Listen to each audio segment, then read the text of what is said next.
L'Église catholique fait mémoire de Sainte Cécile. Patronne des chorales et des musiciens, ainsi que des luthiers et des fabricants d'instruments de musique, Sainte Cécile a-t-elle existé? Prenons la réponse à cette question dans le missel de la semaine présenté par Pierre Jounel. Ce n'est qu'au VIe siècle que la Passion des martyrs Cécile, Valérien et Tiburce a rattaché le souvenir de Cécile à la basilique du Trastevere, à Rome, qui porte son nom, et à la catacombe de Caliste où son corps fut déposé. On peut retenir ces deux références topographiques. Cécile était une chrétienne de Rome au IIIe siècle, sa famille était propriétaire d'un domaine sur la Via Appia où le pape Caliste avait aménagé le cimetière de l'église romaine. Cécile avait mis sa propre maison du Trastevere à la disposition de la communauté chrétienne. Est-il possible d'en dire plus sur Sainte Cécile?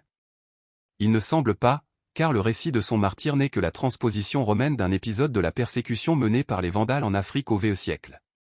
Quelle que soit la manière dont Cécile eut à réaliser sa vocation de baptiser membre du Christ, on demeure frappé par le rayonnement de son culte si populaire. Le Moyen Âge a vu dans la jeune épouse qui, le soir de son mariage, confiait à son époux son engagement de demeurer vierge pour le Christ, le type de la femme qui assume la virginité par amour du Seigneur, en signe prophétique du monde à venir. Pourquoi Sainte Cécile est-elle patronne des musiciens? Selon le récit tardif de sa passion, Cécile chantait dans son cœur tandis que retentissaient les instruments de musique de ses noces. Alors, spécialement depuis le XVe siècle, chanteurs et musiciens n'ont pas manqué de se placer sous son patronage. Bonne fête aux Cécile, Célia, Sheila et à tous les musiciens. Cécile vient du latin Cécilie, nom d'une famille patricienne, aristocrate, de la Rome antique. Sainte Cécile, priez pour nous. Évangile. Il n'est pas le Dieu des morts, mais des vivants. Alléluia. Alléluia. Notre Sauveur, le Christ Jésus, a détruit la mort. Il a fait resplendir la vie par l'Évangile. Alléluia. Évangile de Jésus-Christ selon saint Luc. En ce temps-là, quelques Sadducéens, ceux qui soutiennent qu'il n'y a pas de résurrection, s'approchèrent de Jésus et l'interrogèrent. Maître, Moïse nous a prescrit. Si un homme a un frère qui meurt en laissant une épouse mais pas d'enfant, il doit épouser la veuve pour susciter une descendance à son frère. Or, il y avait 7 frères.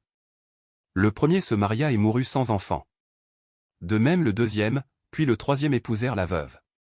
Et ainsi tous les 7. Ils moururent sans laisser d'enfant. Finalement la femme mourut aussi. Eh bien, à la résurrection, cette femme-là, duquel d'entre eux sera-t-elle l'épouse? Puisque les 7 l'ont eue pour épouse. Jésus leur répondit. Les enfants de ce monde prennent femme et mari. Mais ceux qui ont été jugés dignes d'avoir part au monde à venir et à la résurrection d'entre les morts ne prennent ni femme ni mari. Car ils ne peuvent plus mourir. Ils sont semblables aux anges. Ils sont enfants de Dieu et enfants de la résurrection. Que les morts ressuscitent. Moïse lui-même le fait comprendre. Dans le récit du buisson ardent. Quand il appelle le Seigneur. Le Dieu d'Abraham, Dieu d'Isaac, Dieu de Jacob. Il n'est pas le Dieu des morts, mais des vivants. Tous, en effet, vivent pour lui. Alors certains scribes prirent la parole pour dire. Maître, tu as bien parlé. Et ils n'osaient plus l'interroger sur quoi que ce soit. Acclamons la parole de Dieu. Louange à toi Seigneur Jésus.